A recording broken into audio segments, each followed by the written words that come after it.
Assalamualaikum warahmatullahi wabarakatuh. Perkenalkan, saya Mia Sumiati Amalus Solihah dengan nomor pokok mahasiswa 202153018. Di sini saya akan menjelaskan cara menganalisis butir soal tes pilihan ganda dengan menggunakan software Anates. Bagaimana cara menganalisis butir soal tes pilihan ganda dengan menggunakan software Anates? Untuk dapat melakukan analisis butir tes soal pilihan ganda dengan menggunakan software Anates, tentunya kita perlu memiliki terlebih dahulu ya software Anatesnya tersebut. Nah, jika kita sudah memiliki software Anates, kita tinggal membuka softwarenya saja. Tetapi, jika kita belum memiliki software Anatesnya, maka kita perlu mendownloadnya terlebih dahulu. Nah, di sini saya akan mendownload software Anatesnya terlebih dahulu. Kita masuk ke Google Chrome, kemudian pada kolom pencarian, kita klik download Anates, kemudian nanti akan muncul beberapa situs web yang dapat kita gunakan untuk mendownload software Anatesnya. Nah, di sini saya akan menggunakan situs web yang ini ya, Real Download Anates.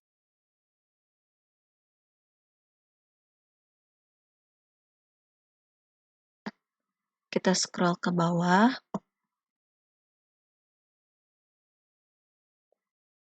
Nah, di sini software Anatesnya sedang dalam proses mendownload ya. Setelah selesai di-download, kita klik. Kemudian kita klik pada folder Anates. Kita klik lagi pada Anates dengan jenis aplikasi.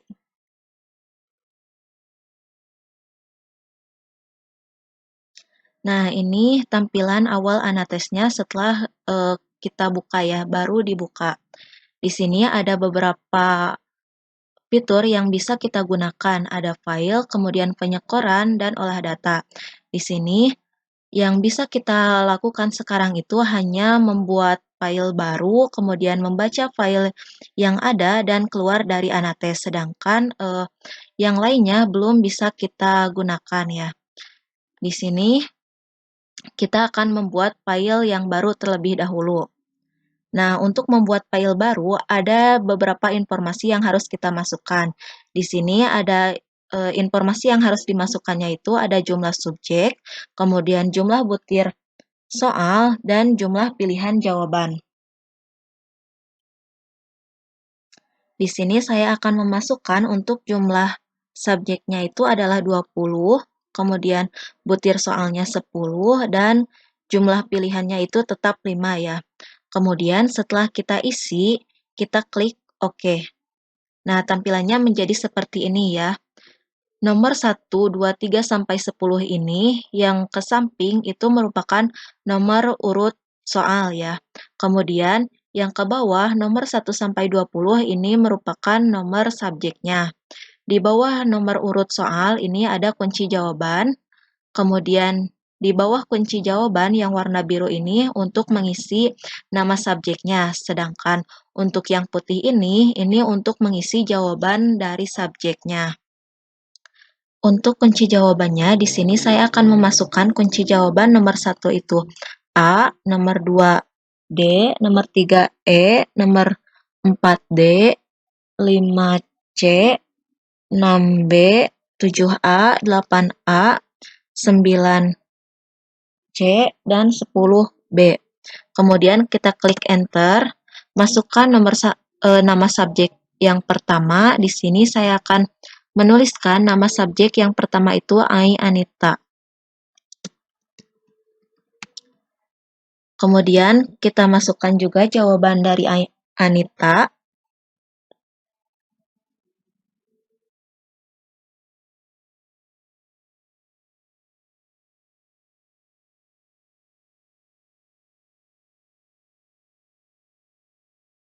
Kita klik enter lagi, masukkan nama subjek yang kedua.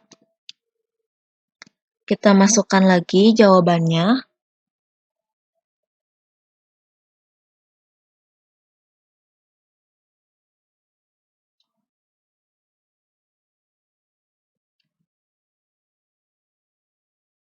Kita klik enter lagi,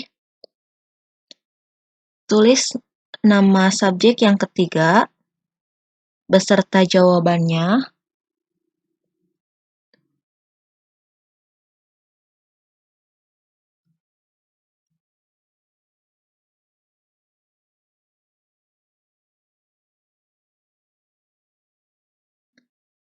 dan seterusnya. Kita klik enter, seterusnya sampai ke subjek yang ke-20, beserta jawaban dari subjek yang ke-20. Nah, ini untuk tampilan dengan seluruh subjek sudah terisi ya. Kemudian, kita simpan, klik simpan.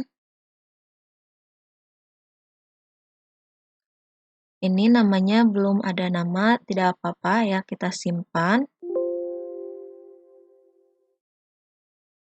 Kemudian, klik kembali ke menu utama.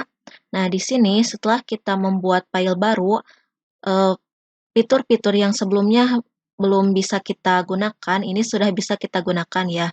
Edit data mentah sudah bisa kita gunakan, kemudian simpan dengan nama yang baru juga sudah kita gunakan, kemudian penyekoran juga sudah bisa kita gunakan. Nah, karena tadi kita sudah membuat filenya ya, selanjutnya kita akan masuk ke penyekoran data. Kita klik penyekoran data. Nah, di sini kita dapat melihat jawaban dari subjek yang kita masukkan itu apakah benar atau salah. Di sini angka 1 ini menunjukkan bahwa jawabannya adalah benar, sedangkan tanda strip ini menunjukkan bahwa jawabannya adalah salah. Di sini rata-rata nilainya adalah 2,30, sedangkan standar deviasinya adalah 1,56. Nah, itu untuk penyekoran data ya. Kemudian kita klik kembali ke menu utama. Di sini kita lihat skor di bobotnya berapa. Nah, di sini ada kode atau nama subjeknya. Kemudian ini jawaban subjek yang benar. Ini jawaban subjek yang salah, kemudian ada juga yang kosong. Di sini kosong itu maksudnya tidak ada jawaban yang betul ya, yang diisikannya. Nah, di sini ada skor asli, tadi sudah ditunjukkan pada penyekoran data. Di sini skor bobotnya. Nah, untuk skor bobot, kita bisa merubah skor bobotnya dengan mengganti bobot. Klik pada ganti bobot, kemudian di sini kita bisa sesuaikan ya bobot tiap soalnya. Untuk jawaban betul bobotnya berapa dan jawaban salah bobotnya berapa. Di sini saya akan menuliskan untuk bobot jawaban betul itu adalah 1 dan bobot jawaban salah adalah 0. Kemudian kita klik OK. Setelah itu, kita kembali ke menu utama. Nah, di sini, setelah tadi penyekorannya itu dilakukan, kita bisa mulai mengolah datanya. Data yang dapat diolah diantaranya itu ada reliabilitas, kemudian kelompok unggul dan asor, daya pembeda, tingkat kesukaran, korelasi skor butir dengan skor total, dan kualitas pengecoh. Kita cek satu-satu. Ini reliabilitasnya. Di sini ditunjukkan bahwa reliabilitas tesnya itu adalah 0,61. Kemudian kita kembali ke menu utama. Kita lihat kelompok unggul dan asornya. Di sini karena jumlah subjeknya tadi ada 20, jadi kelompok unggul dan kelompok asornya itu terdiri dari 5 orang ya. Kita kembali ke menu utama, kemudian kita cek daya pembedanya. Di sini ditunjukkan ada indeks daya pembeda yang ditunjukkan dalam persen ya. Kemudian kita kembali ke menu utama. Kita cek tingkat kesukarannya. Nah, di sini juga ditunjukkan tingkat kesukarannya dalam persen dan tafsirannya apakah soalnya itu sedang, sangat sukar, sukar, dan sebagainya. Kemudian kita kembali ke menu utama. Kemudian kita cek korelasi skor butir dengan skor totalnya. Di sini untuk korelasinya itu ditunjukkan melalui keterangan signifikansi ya, apakah soalnya itu signifikan atau tidak. Kemudian kita kembali ke menu utama dan terakhir kita cek kualitas pengecohnya. Di sini ditunjukkan kualitas pengecohnya ya, seperti apa. Kita klik kembali ke menu utama.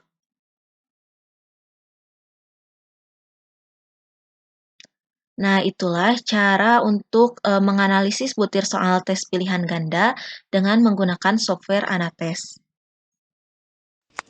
Kemudian, bagaimana cara membaca hasil analisis butir soal tes pilihan ganda dengan menggunakan software Anates? Melihat hasil pengolahan datanya itu pada fitur olah semua otomatis. Nah, di sini kita bisa melihat semua hasil analisis yang telah kita lakukan. Di sini skor data dibobot. Skor data dibobot dengan jumlah subjeknya itu 20, kemudian jumlah butirnya 10, bobot benar 1 dan bobot salah 0. Ini ada jawaban jumlah jawaban benar dan jumlah jawaban salah dari setiap responden beserta skor asli dan skor bobotnya.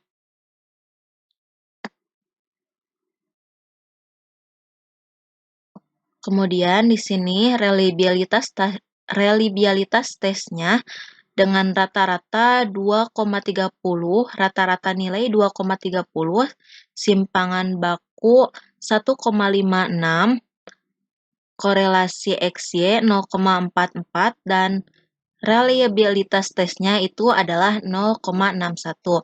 Kita cek kembali ke sini. Untuk skor dengan reliabilitas skor 0,61 itu menunjukkan bahwa instrumen tes yang digunakan itu memiliki reliabilitas yang tinggi.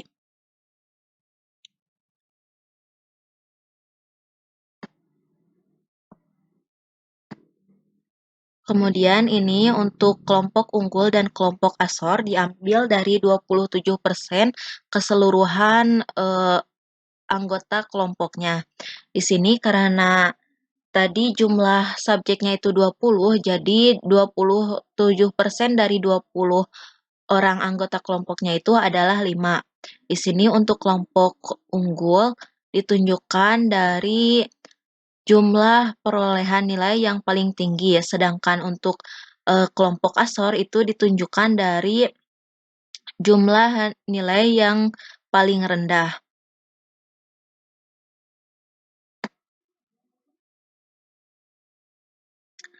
Kemudian daya pembeda dengan jumlah subjek 20, kemudian kelompok atas atau kelompok bawahnya itu 5 dan butir soal 10, maka di sini indeks daya pembedanya itu ditunjukkan melalui 60%.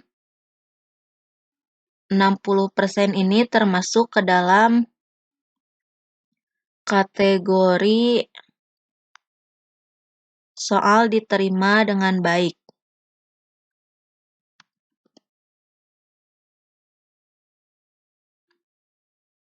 80% juga sama, soal diterima dengan baik, kemudian 40 ini masih soal diterima dengan baik.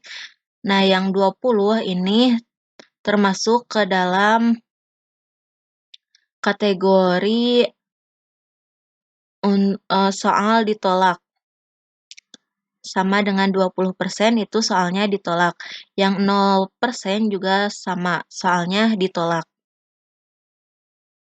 Nah, untuk daya pembeda di sini ditunjukkan dengan indeks daya pembeda dalam persen ya. 60% ini termasuk ke dalam daya pembeda dengan kategori soal diterima dengan baik, 80% juga sama karena lebih dari 40% ya indeks pembedanya. Nah, untuk yang sama dengan 40% ini soal diterima tetapi perlu adanya revisi untuk soal tersebut. Kemudian yang 20% ini karena indeks daya pembedanya itu sama dengan 20%, di sini untuk sama dengan 20% dimasukkan ke dalam kategori soalnya itu ditolak.